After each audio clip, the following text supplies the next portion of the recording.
Assalamualaikum warahmatullahi wabarakatuh.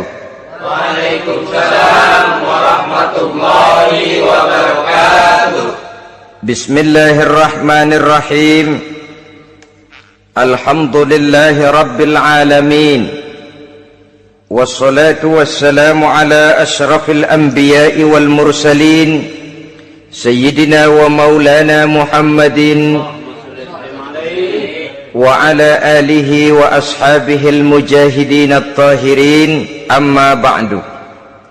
Saudara-saudara kaum muslimin seiman dan sekeyakinan yang berbahagia, pada suatu hari seketika sedang berkumpul dengan para sahabat, Rasulullah pernah memberikan peringatan. Beliau bersabda, yushiku an tada'a alaikumul umamu kama tada'al akalatu ala qas'atiha. Pada suatu saat nanti akan datang di tengah-tengah kamu, wahai umat Islam, di mana orang-orang lain di sekeliling kamu akan bersatu mengerubungi kamu seperti bersatunya orang-orang mengerubungi makanan di atas meja hidangan. Akan datang suatu saat nanti di mana kondisimu dikepung sedemikian rupa, yang barat mau menerkam, yang timur mau menghantam, yang selatan mau menginjak-injak, yang utara pun akan menjelajah. Kondisimu seperti makanan di atas meja hidangan.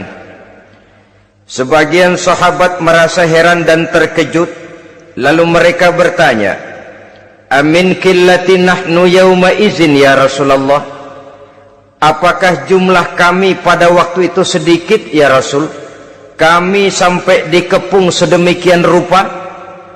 Beliau menjawab, bal antum yauma izin katsir, sama sekali tidak, kamu tidak sedikit pada saat itu, bahkan jumlahmu sangat banyak, kamu adalah mayoritas.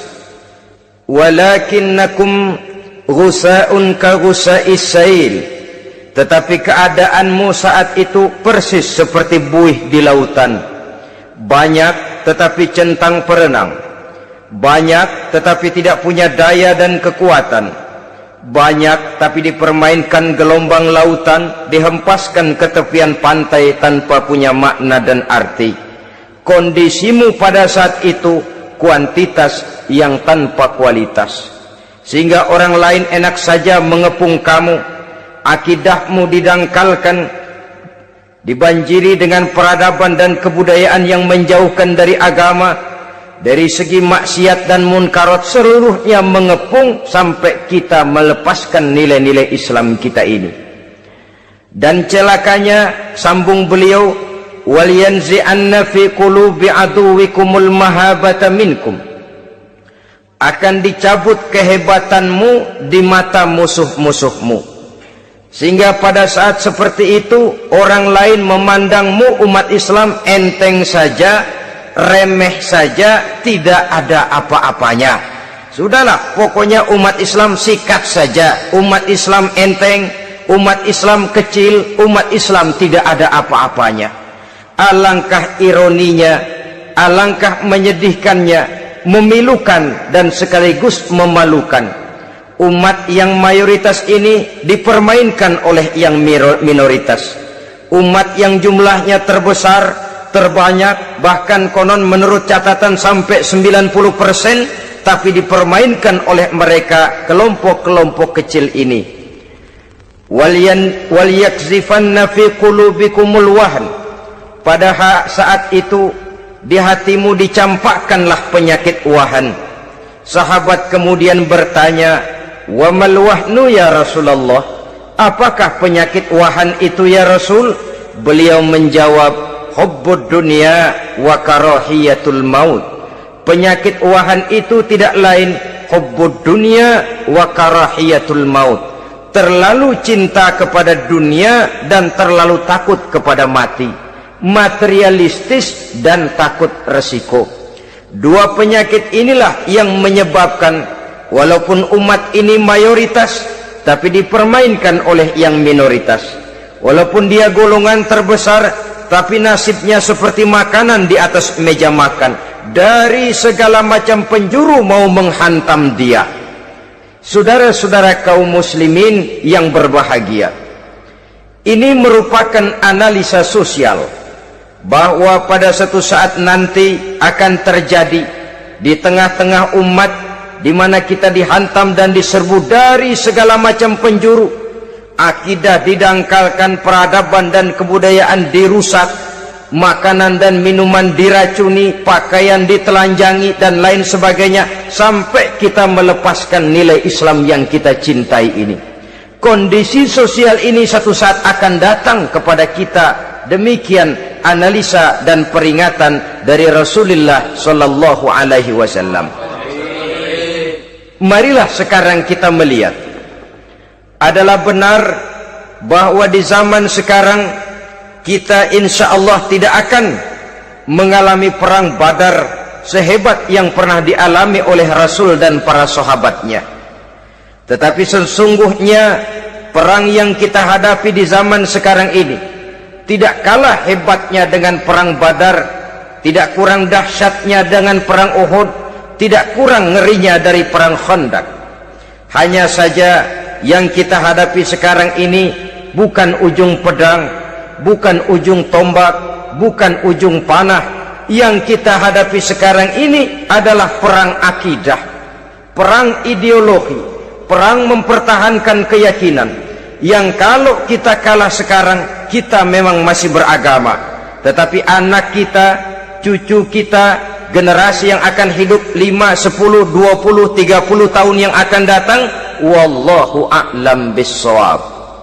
Islam, saudara-saudaraku, tidak mungkin hilang dari dunia, tetapi tidak mustahil Islam gulung tikar dari desa kita, tidak mustahil Islam gulung tikar dari kampung dan kota kita, jikalau kita tidak menjaganya, jikalau kita tidak memeliharanya, bahkan jikalau kita tidak mewariskannya kepada anak-anak kita, generasi yang akan datang. Marilah kita mengingat sejenak bagaimana Islam di Spanyol yang pernah jaya, pernah mewarnai daratan Eropa, dan yang sekarang hanya sekedar tinggal ceritanya saja. Ini pernah diperingatkan oleh Rasul dalam satu hadis, sayati ala ummati zamanun la yabqal Islam illa ismun wala minal Quran illa rasmun. Akan datang satu masa di tengah umatku di mana pada masa itu Islam ada tapi hanya tinggal sekedar namanya saja, dan Quran pun ada tapi cuma sekedar tinggal tulisannya saja. Apabila kita tidak mewariskan ini kepada generasi yang akan datang, maka serbuan-serbuan dari berbagai macam penjuru dari hari ke hari semakin kita rasakan kehebatannya. Tidak mustahil sejarah Spanyol akan terjadi di desa kita, akan terjadi di kampung kita, akan terjadi di kota kita. Orang Spanyol kalau mereka cerita kepada anaknya, mereka akan cerita, "Nak, di sini dulu ada masjid." "Kapan, Pak?" Dulu bener dah.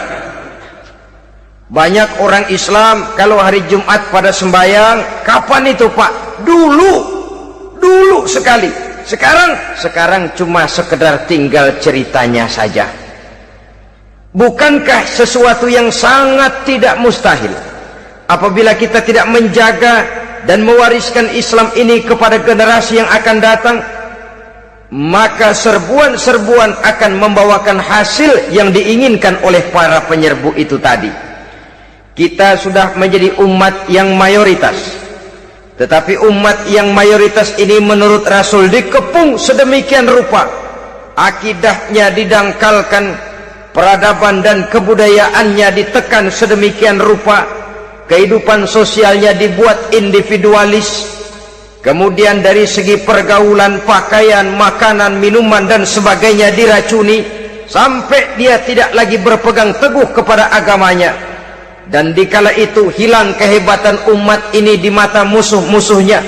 Orang lain memandang kita ringan saja, enteng saja, satu umat yang sudah kehilangan wibawa. Padahal konon kabarnya kita mayoritas, tapi enak saja dikutak-kutik orang lain. Dan dikala itu di hati kita merajalela penyakit uahan. Penyakit uahan itu apa? Pertama, hubbud dunia, terlalu cinta kepada dunia. Terlalu cinta kepada dunia yang menyebabkan kita lupa akan tanggung jawab dan kewajiban, lupa meneruskan dan mewariskan Islam kepada generasi yang akan datang. Kita berlomba hanya untuk mengejar dunia dan seluruh isinya, baik dia bernama material, baik dia bernama seksual, baik dia bernama pangkat, jabatan dan kedudukan. Berlomba-lomba kita di dalamnya sampai tercampaklah penyakit hubbud dunia di dalam hati ini. Berurat dan berakar dunia itu, sulit dan berat kita berpisah daripadanya. Akibatnya kemauan untuk berbuat demi dan atas nama agama sangat sulit terwujud di dalam kehidupan ini. Yang kedua, karahiyatul maut, terlalu takut kepada mati. Baik mati ajal, mati dalam artian yang sebenarnya, baik mati usahanya, baik mati karirnya, baik mati pangkat dan jabatannya. Sehingga dengan demikian akibatnya jatuhlah kita menjadi umat yang kehilangan wibawa di mata orang lain. Saudara-saudara kaum muslimin rahimakumullah, saya katakan tadi, perang yang kita hadapi di zaman sekarang adalah perang akidah. Perang menghadapi peradaban dan kebudayaan yang menghancurkan moral daripada anak-anak kita. Perang menghadapi banjirnya maksiat dan munkarat, yang di tengah-tengah itu, di samping berkewajiban menjaga diri dan keluarga, kita pun juga berkewajiban menjaga anak-anak kita, generasi yang akan datang, mengarahkan dan mendidik mereka sesuai dengan yang dikehendaki oleh Allah Subhanahu wa ta'ala. Oleh sebab itu, pada pertemuan kali ini yang akan saya bicarakan ialah bagaimana idealnya seorang muslim lebih dahulu memberikan pendidikan kepada anak-anaknya. Di tengah satu situasi dan kondisi di mana serbuan datang silih berganti melanda dan menghantam umat Islam, kemana anak-anak kita ini harus kita arahkan? Karena kita orang tua mempunyai tanggung jawab. Anak adalah amanah, menyia-nyiakan amanah adalah dosa, dan dosa itu merupakan satu dosa yang besar. Bahkan orang tua bisa saja masuk neraka kalau tidak bertanggung jawab tentang anak-anaknya. Satu riwayat menjelaskan, ada orang soleh, ngajinya cukup, sholatnya cukup, puasanya cukup, zakatnya cukup, di mana ada majelis taklim hadir, baca Quran hobi, fitnah orang tidak pernah. Di akhirat setelah disidang dia ternyata lebih banyak kebaikannya daripada kejahatannya, maka dia pun diperintahkan dan dipersilahkan masuk ke dalam surga. Giliran anaknya disidang, biang okem nih anak. Ditanya, siapa Tuhanmu? Tidak tahu. Siapa nabimu? Ente nyaho. Apa kitabmu? Ora gelem. Kamu pernah sholat? Tidak. Zakat? Tidak. Puasa? Tidak. Judi? Hobi. Zina? Tiap malam. Mabuk? Berat. Wah, brengsek kamu. Kebaikan tidak ada barang sedikit pun, sementara kesalahan dan dosa berlipat ganda. Kamu neraka. Anak ini protes. Benar, saya tidak kenal siapa Tuhan saya. Saya tidak tahu siapa Nabi saya. Saya tidak tahu kitab suci dan kiblat saya. Saya tidak sholat, tidak zakat, tidak puasa. Tiap malam saya judi, saya zina, saya mabuk. Tapi saya kerjakan semua itu karena saya tidak tahu dan orang tua saya tidak pernah memberitahu saya. Dia enak-enakan hadir di majelis taklim, saya nyekek botol, didiemin saja. Dia enak-enakan baca Quran, saya zina, didiamkan saja. Saya bukan tidak mau, orang tua saya sama sekali tidak pernah mendidik saya. Dia mau benar sendiri. Maka kalau sekarang saya harus masuk ke dalam neraka, saya menuntut agar orang tua saya ikut sama-sama bergabung dengan saya ke dalam neraka. Gara-gara dia tuh saya jadi begini. Orang tuamu yang mana? Tuh, yang barusan mau ke surga. Ini orang tua yang sudah mau berangkat ke surga dipanggil. Sebentar dulu, Mas. Ini benar anak kamu? Iya, Pak. Waktu di dunia kamu tidak pernah ajarin dia ngaji? Sampai dia tidak kenal Tuhannya, tidak kenal nabinya, tidak kenal kiblat dan kitab sucinya? Ya, Pak. Dia tidak sholat, kamu diamkan saja. Dia tidak puasa, tidak zakat, kamu bersikap masa bodoh. Bahkan dia judi, dia zina, dia mabuk, kamu pun berdiam diri saja. Ya, Pak. Tahukah kamu bahwa anak ini adalah amanah? Menyia-nyiakan amanah artinya khianat, dan khianat adalah dosa yang sangat besar. Kamu tidak bertanggung jawab, maka kamu, anakmu gabung ke dalam neraka. Saudara-saudara kaum muslimin rahimakumullah, itu sebabnya Allah pesan benar-benar, ya ayyuhalladzina amanu qu anfusakum wa ahlikum nara. Hai orang-orang yang beriman, jaga dirimu dan keluargamu, istri, anak, orang-orang yang menjadi tanggung jawab dan kewajiban kita, jaga dan pelihara mereka dari api neraka. Saudara-saudara kaum muslimin, lalu kalau kita orang-orang tua yang hidup di zaman sekarang ini sudah sering beristighfar, mengurut dada, melihat situasi, membaca peta keadaan, konon tantangan yang akan dihadapi oleh anak-anak kita 15, 20, 25 tahun yang akan datang jauh lebih berat dari apa yang kita hadapi sekarang ini. Maka adalah wajar jika kita sebagai orang tua yang cinta kepada agama, cinta kepada anak-anak kita, berpikir untuk mewariskan nilai-nilai yang luhur ini kepada anak-anak kita generasi yang akan datang.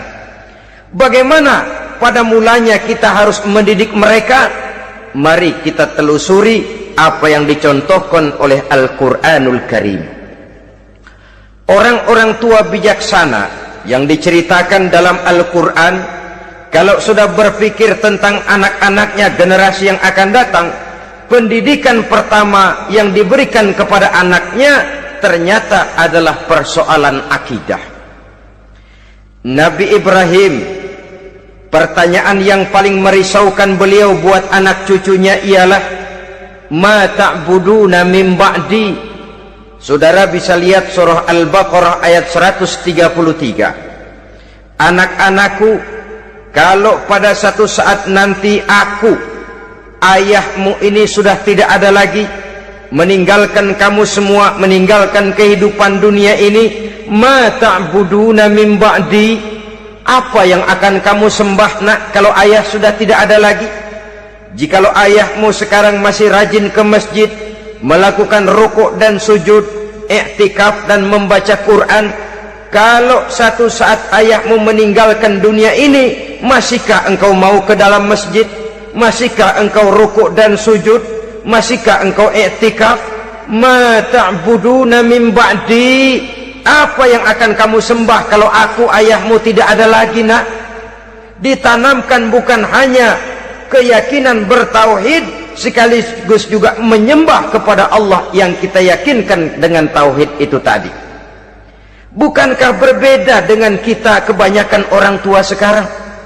Kita tidak pernah berpikir ma ta'buduna min ba'di, kalau bapak tidak ada kamu nyembah apa nak? Kita orang tua sekarang pagi-pagi malah berpikir ma ta'kuluna min ba'di, kalau bapak enggak ada kamu nanti makan apa nak?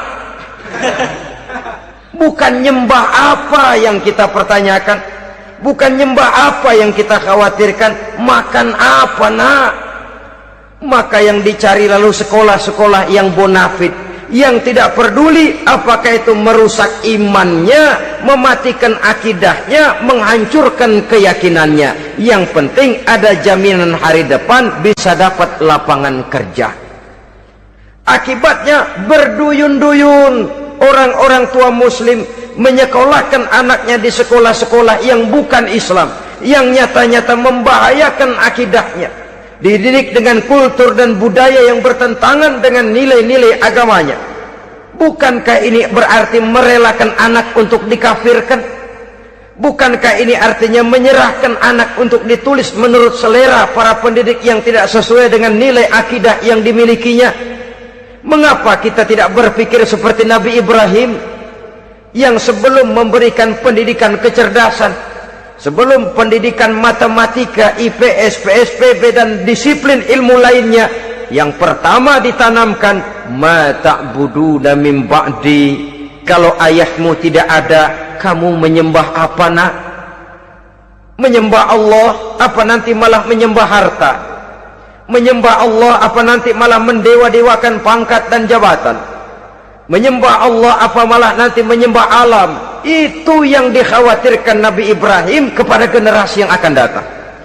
Dan itu saudara-saudara yang seharusnya mengkhawatirkan kita kepada anak-anak kita, generasi yang akan datang. Lihatlah serbuan akidah di zaman sekarang ini. Dimanfaatkan kemiskinan kita umat Islam. Diberikan kita tawaran berupa beras, pakaian, obat-obatan, kalau perlu beasiswa, asal bisa melepaskan keislaman kita ini.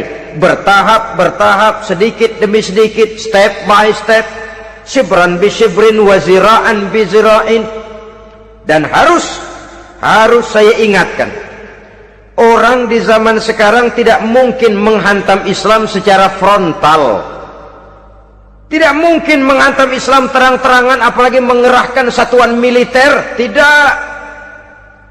Orang berhitung bagaimanapun kondisi dan kualitasnya umat Islam, mereka masih punya satu modal penting, fanatisme agama. Kalau ini disulut, api jihad segera berkobar, dan hanya maut yang bisa menghentikan orang yang dibakar dengan semangat jihad. Orang tahu itu.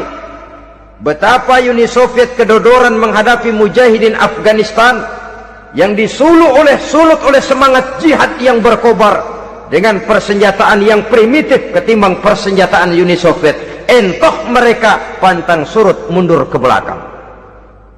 Jadi jangan mimpi bahwa orang mau menghantam Islam ini dengan melarang pengajian, meruntuhkan masjid, menyegel pondok pesantren. Tidak. Melarang orang sholat. Tidak. Kalau perlu masjid diperbanyak, musola diperbesar. Tapi bikin itu masjid seperti museum, besar, megah, mercusuar, tapi bikin seperti museum, tempat orang kagum, tempat orang memuji, tapi sunyi dari nilai-nilai ibadah.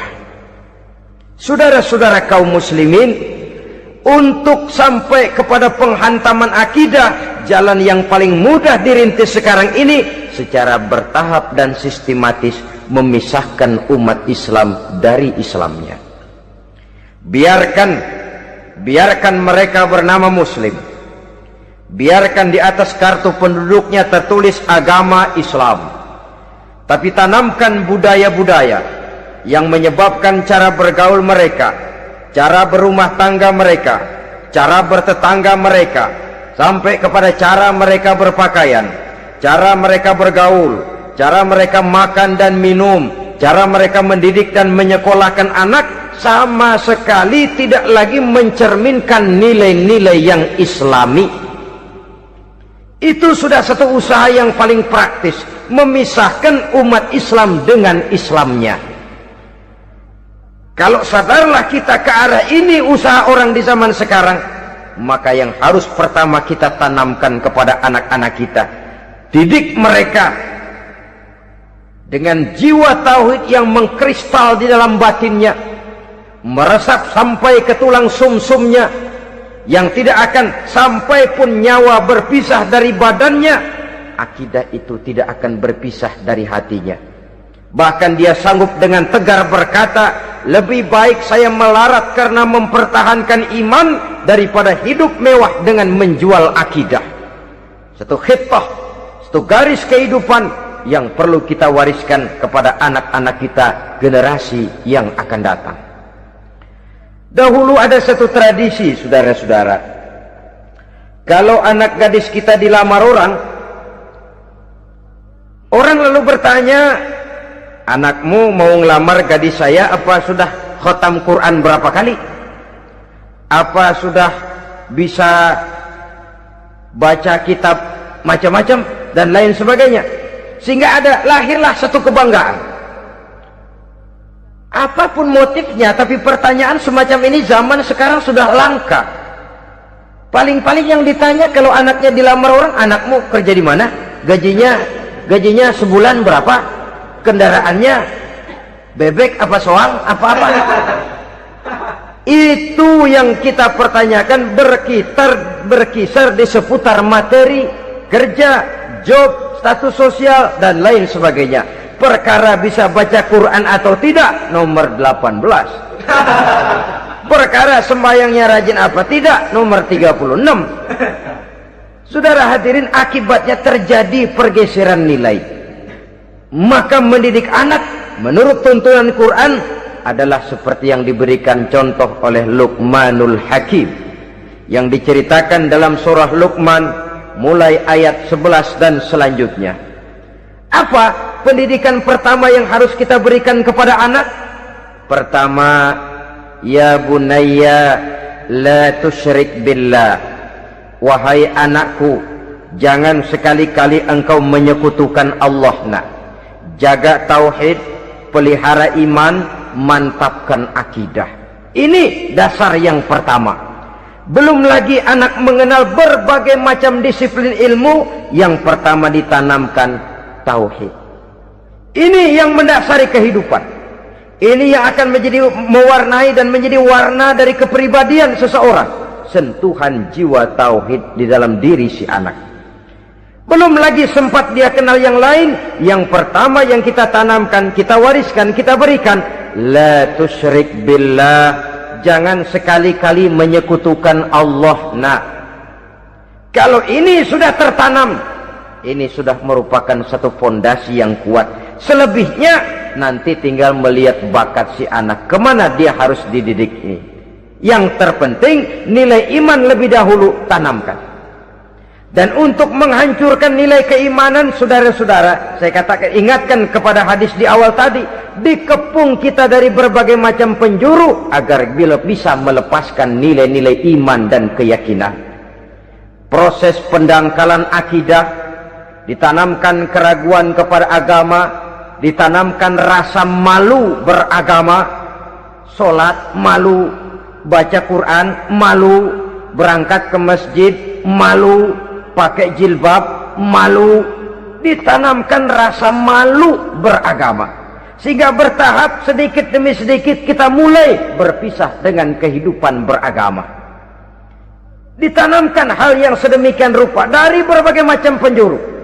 Dihantam akidah, akidah kuat, dihantam dari segi peradaban dan kebudayaan. Diperbanyaklah peradaban dan kebudayaan yang bukan mendekatkan kita dengan agama, malah mendekatkan kita dengan neraka. Menjauhkan kita dari agama, menjauhkan kita dari nilai-nilai luhur yang diwariskan oleh orang-orang tua kita terdahulu. Adalah kewajiban kita yang pertama, mendidik anak, menanamkan roh, jiwa, dan semangat tauhid di dalam diri mereka. Saudara-saudara kaum muslimin rahimakumullah, kenapa kita lebih dahulukan menanamkan jiwa, roh, dan semangat tauhid ini kepada anak-anak kita? Pertama, kita tidak hanya ingin sekedar mempunyai anak yang pintar, tetapi lebih daripada itu kita pun ingin mempunyai anak yang benar. Segala macam disiplin ilmu, segala macam bentuk penalaran ilmiah dan pengisian intelektualitas manusia mungkin di satu sisi akan membuat dia pintar, tapi di sisi lain belum tentu akan membuat dia benar. Nabi pernah memberikan peringatan, man izdada ilman wa lam yazdad huda lam yazdad minallahi illa bu'da. Orang yang hanya bertambah ilmu pengetahuannya tapi tidak bertambah hidayah dari Allah, tidak makin mantap keimanannya, maka seluruh nilai-nilai ilmunya hanya akan menjauhkan dia dari Allah Subhanahu wa ta'ala. Dan adalah lebih merupakan azab daripada nikmat kalau kita diberikan ilmu pengetahuan yang hanya akan menyebabkan kita semakin jauh dari Allah Subhanahu wa ta'ala. Yang kedua, sesungguhnya roh, jiwa dan semangat tauhid yang melekat dalam diri anak pada puncaknya akan melahirkan satu disiplin murni yang tumbuh dari dalam dirinya sendiri, di mana si anak dalam kehidupannya merasakan dimanapun dia berada, kemanapun dia pergi, ia selalu merasakan kehadiran Allah dekat dalam hidupnya. Ia sadar sesadar-sadarnya bahwa tidak ada satu perbuatan yang bagaimanapun kecilnya yang bisa disembunyikan dari kekuasaan Allah Subhanahu wa ta'ala. Yang ketiga, dengan penanaman roh, jiwa dan semangat iman ini, maka diharapkan anak-anak nanti pada pertumbuhannya sanggup mengendalikan hawa nafsunya. Dengan kata lain, bahwa penanaman jiwa tauhid, penanaman roh dan semangat keimanan ini merupakan kondisi dasar yang harus dilakukan sebelum yang lain-lainnya. Kemudian pendidikan kedua yang diberikan oleh Al-Quran melalui contoh dan model dengan Luqmanul Hakim ini, setelah menanamkan tauhid, ditanamkanlah kepada si anak ini rasa hormat kepada orang tuanya. Wa wassaynal insana biwalidayhi, dan kami wasiatkan kepada manusia untuk berbakti kepada ibu bapaknya. Hamalathu ummuhu wahnan ala wahnin, karena ibunya telah mengandungnya dengan kepayahan di atas kepayahan, maksudnya dengan kepayahan dan kelelahan yang berlipat ganda. Sehingga ketika Rasul ditanyakan orang, "Ya Rasul, siapa yang paling harus saya taati di dunia ini?" Beliau menjawab, "Ibumu." Kemudian, "Siapa lagi ya Rasul?" "Ibumu." Setelah itu, "Siapa lagi ya Rasul?" "Ibumu." Dan kemudian, "Siapa ya Rasul?" "Bapakmu." Ibu, ibu, ibu, bapak. Bahkan al-jannatu tahta aqdamil ummahat, surga berada di bawah telapak kaki ibu.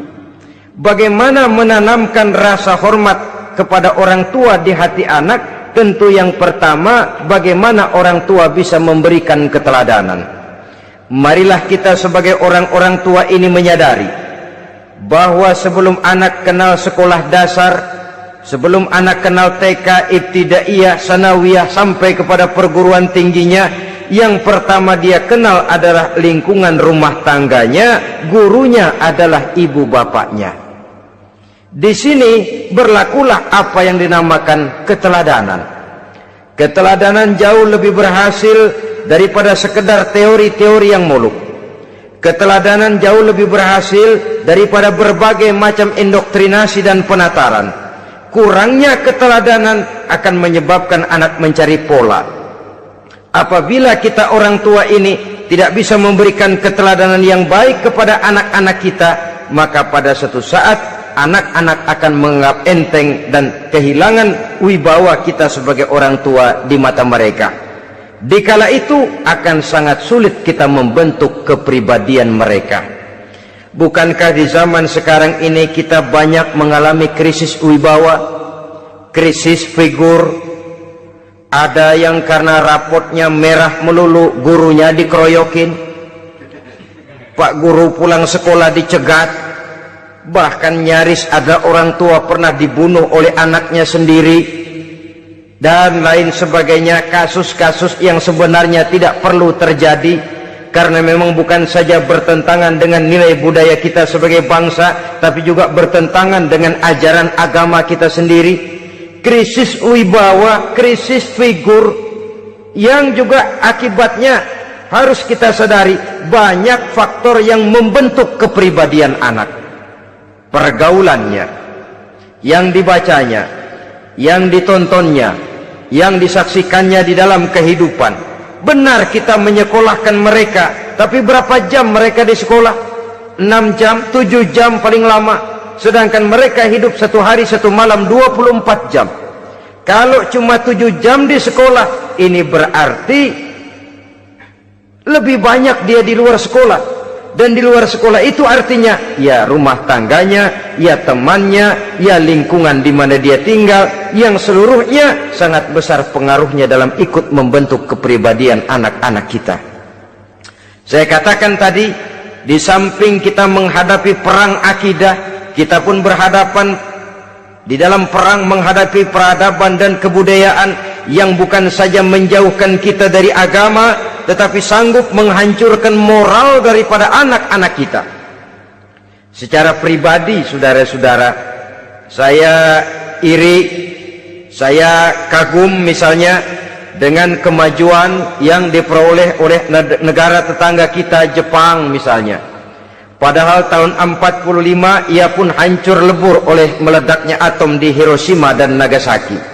Tapi bagai satu tenaga raksasa kemudian Jepang bangkit menjadi satu negara superpower di Asia. Bahkan gurunya saja Amerika sekarang ini kewalahan menghadapi perang dagang dengan Jepang ini.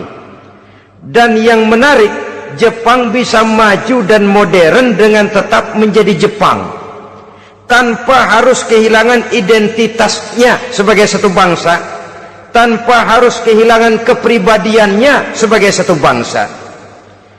Sebagai negara yang sedang berkembang, kita sering latah.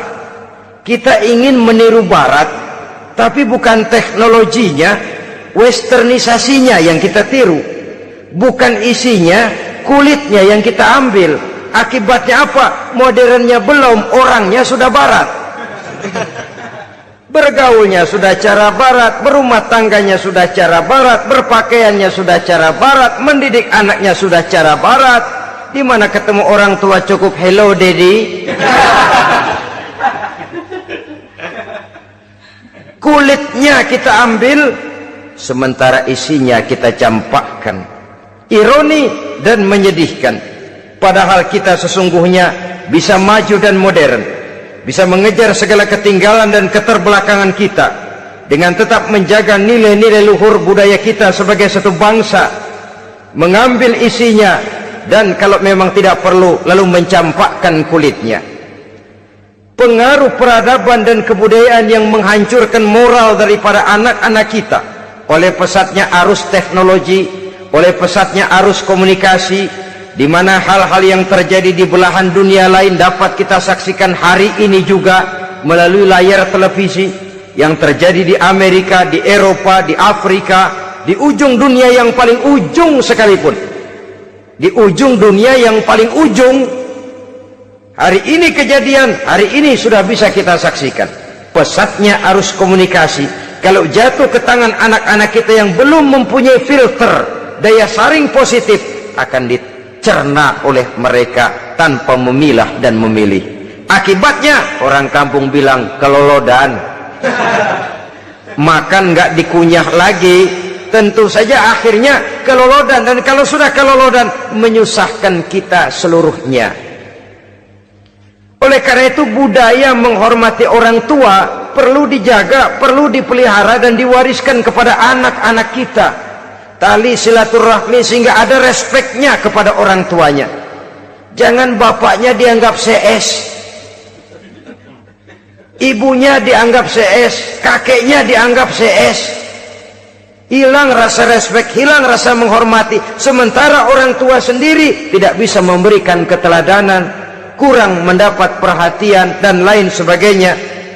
Apalagi kalau baik ibu maupun bapak adalah orang-orang karier yang setiap hari sibuk menghadapi tugas masing-masing. Bapak sibuk rapat, pindah kantor sana kantor sini, ibu sibuk arisan, besarlah anak-anak di tangan pembantu dan lain sebagainya, sehingga dia merasa kurang mendapat perhatian, dan ini akan ikut membentuk warna dari kepribadian yang dimilikinya. Sampai kepada pelosok-pelosok desa, jaringan televisi memang menguntungkan, Tapi kalau sudah sampai kepada menayangkan budaya-budaya yang tidak sesuai dengan pola di mana mereka tinggal, pola lingkungannya, dan ingin mereka terapkan dalam kehidupan, ironi dan menyedihkan. Maka sering dikatakan, jikalau ABRI masuk desa, rakyat beruntung. Jikalau listrik masuk desa, rumah jadi terang. Jikalau koran masuk desa, rakyat jadi cerdas. Jikalau hakim masuk desa, rakyat lalu sadar hukum. Tapi jikalau maksiat dan munkarat masuk desa, minuman keras masuk desa, judi masuk desa, pelacuran masuk desa, rakyat tentu kiamat. Dan kita harus punya budaya untuk memilah dan memilih, mempunyai filter untuk jadi daya saring positif. Oleh karena itu, saudara-saudara, tahap kedua setelah menanamkan jiwa tauhid kepada anak, tanamkan rasa hormat kepada orang tuanya. Orang tua itu ibu bapaknya, orang tua itu guru-gurunya yang mengajarkan dia, atau yang dianggap tua yang lebih senior dari dia. Karena tidak ada satu peradaban yang berdiri sendiri. Bagaimanapun maju dan modernnya kita sekarang, tentu merupakan mata rantai yang berkaitan dari generasi terdahulu. Ini yang kedua. Setelah tauhid, berbakti kepada ibu dan bapak. Tidak ada satu kebahagiaan yang bisa ditegakkan di dunia ini tanpa doa, tanpa restu daripada ibu dan bapak. Ini keramat hidup. Doanya dikabul Allah dan kutuknya juga dikabul oleh Allah Subhanahu wa ta'ala.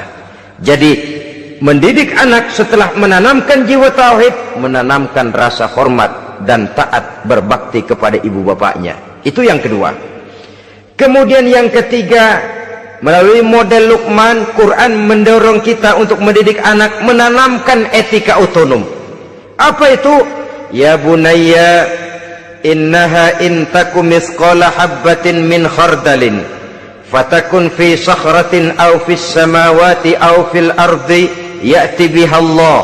Wahai anakku, sesungguhnya kalau ada satu kebaikan yang kamu kerjakan, kecil, tidak nampak oleh pandangan mata yang zahir, yang kecil itu tersembunyi di puncak langit, di dasar bumi yang paling dalam, atau di tengah batu hitam sekalipun, Allah pasti mengetahuinya dan pasti akan memberikan balasan yang seadil-adilnya.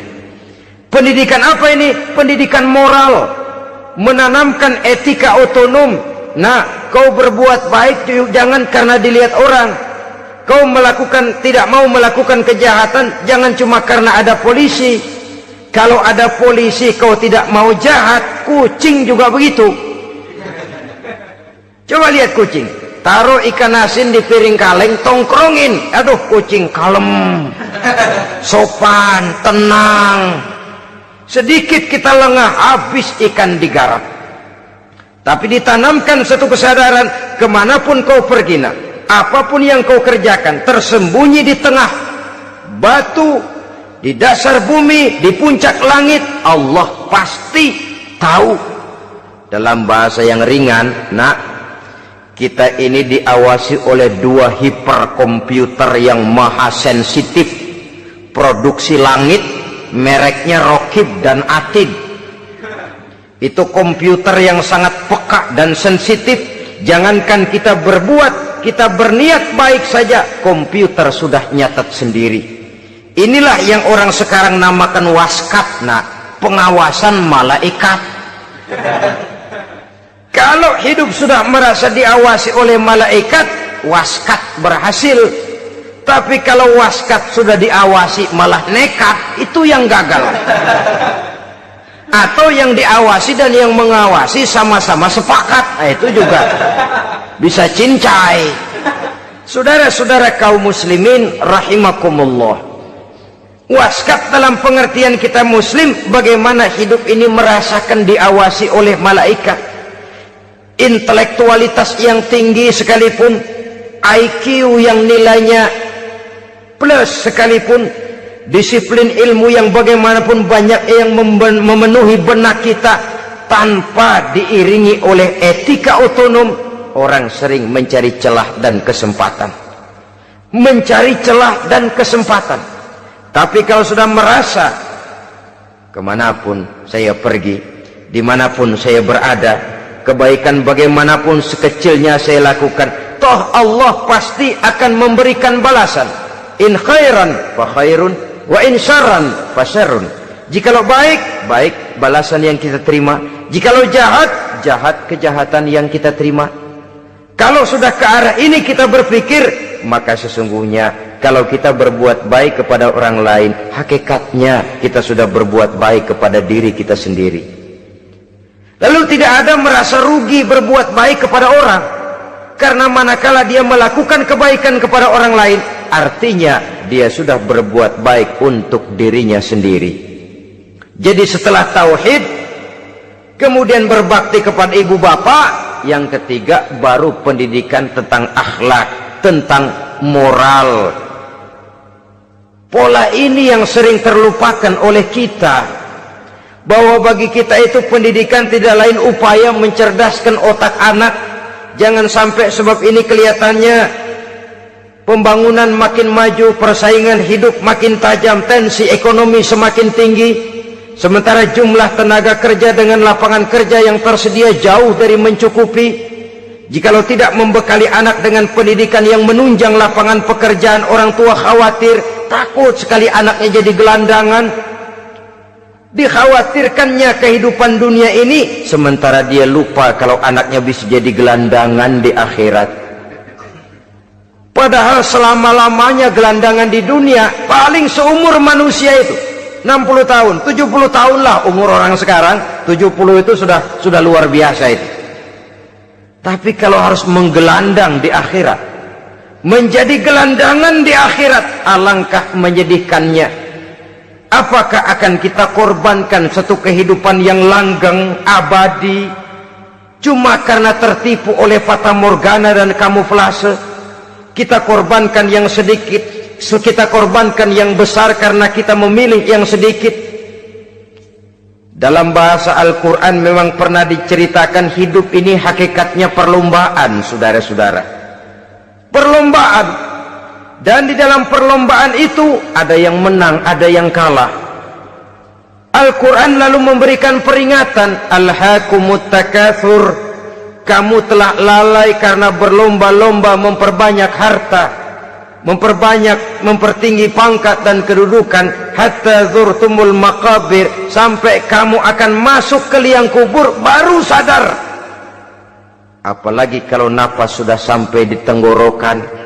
Persis Fir'aun sudah tenggelam di lautan merah, mau mampus, baru dalam sekaratnya amantu birabbi Musa wa Harun, kalau begini caranya saya juga percaya kepada Tuhan Musa dan Harun, percaya kepada Allah.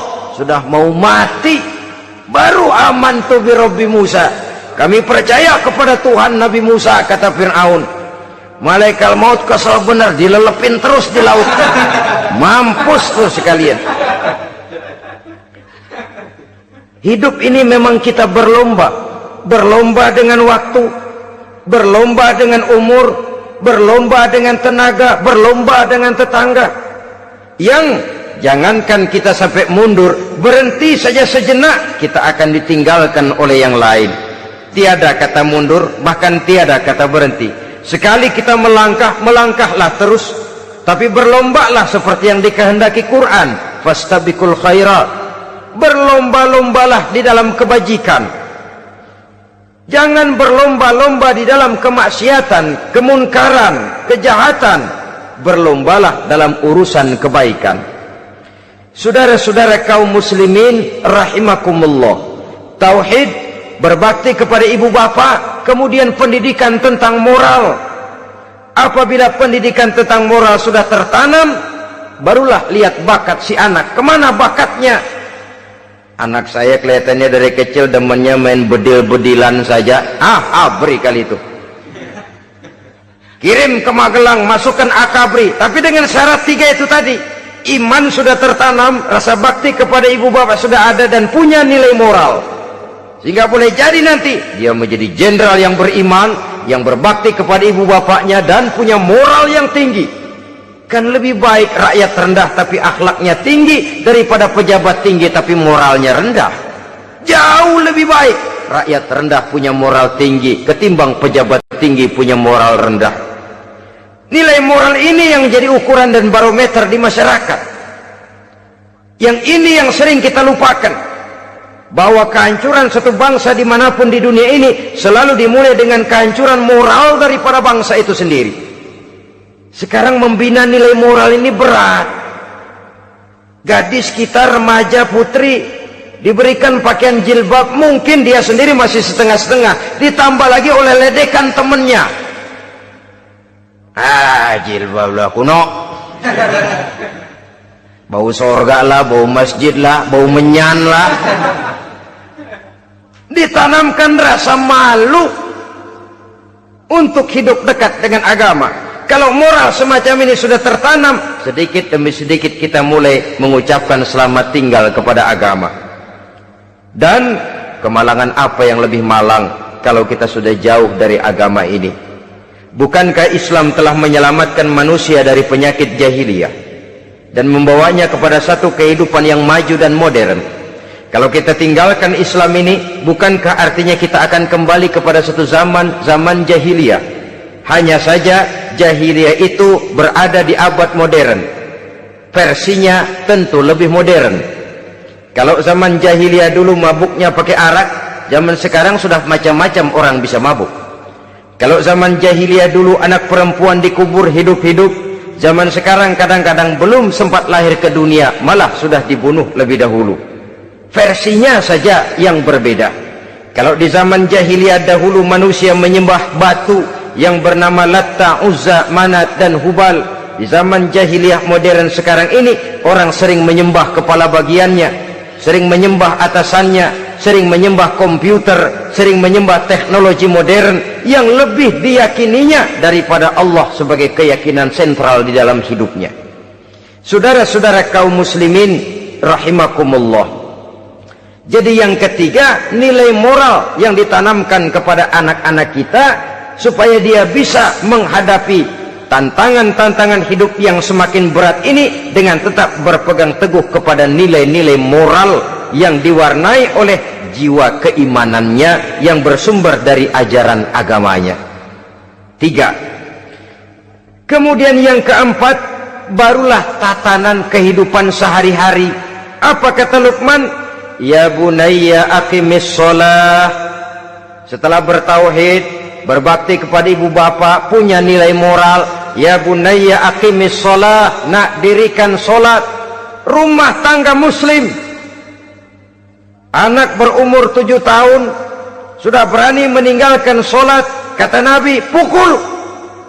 Bukan untuk menyakiti, untuk mendidik, karena sayang kepada anak. Saudara-saudara, kita khawatir betul kepada anak. Kalau dia pulang dari sekolah, buru-buru kita sebagai orang tua bertanya, sudah makan nak? Sudah istirahat nak? Tapi jarang kita sebagai orang tua melontarkan, sudah sholat nak? Bahkan kita bisa memberikan sugesti kepada anak. Nah, kalau kau naik kelas 1 sampai naik ke kelas 2, bapak beliin sepeda. Tamat SD nak, motor. Tamat SMP nak, ke Bali kita. Tamat SMA nak, Singapura. Saudara-saudara, tapi kalau untuk urusan sholat misalnya, kita tidak pernah memberikan sugesti kepada anak-anak kita. Nah, kalau kau hafal Fatihah lengkap dengan artinya, bapak beliin sepatu. Nah, kalau kau bisa sholat dengan baik, cukup syarat rukunnya, bapak beliin sepeda. Ada rangsangan, ada sugesti yang membuat anak lebih tergerak untuk hidup dalam suasana keagamaan. Ya bunayya aqimis sholah, nak dirikan sholat. Sebab ini sandaran vertikal yang paling langsung antara manusia dengan Tuhannya. Menyadari bahwa sepanjang yang bisa dilakukan oleh manusia hanyalah berusaha, dan kepastian sepenuhnya ada di tangan Allah. Dengan sholat kepribadianmu diperteguh, dengan sholat sandaran vertikalmu kepada Allah diperkuat, dan pada waktunya nanti Al-Quran memberikan bimbingan, hendaklah minta tolong kepada Allah dengan sabar dan tetap mendirikan solat. Ya bunayya aqimis sholat. Setelah itu wa'mur bil ma'rufi wanha 'anil munkar. Tegaklah membina yang ma'ruf, tegaklah mencegah yang munkar. Ini sikap hidup sudah. Solat tadi tugas hidup. Lalu sikap hidup tampil di tengah masyarakat, membina yang ma'ruf, mencegah yang munkar sesuai dengan kesanggupan masing-masing. Bukankah setiap kita kepingin punya anak yang bermanfaat, setidaknya bagi keluarganya, syukur kalau bisa bagi lingkungannya, bagi masyarakat, bangsa dan negaranya. Dan satu di antara tanda orang yang bermanfaat, kalau dia bisa hidup menjadi penganjur yang ma'ruf dan pencegah yang munkar. Dan itu kalau tidak ada hidayah, sulit orang mau melaksanakan itu. Sebab apa? Ada kecenderungan belakangan ini di mana agama dianggap urusan pribadi. Sehingga orang lalu sering bilang, jangan bawa-bawa agama dah, itu kan bukan urusan agama. Ini sudah ciri berpikirnya sekuler. Jangan bawa-bawa agama.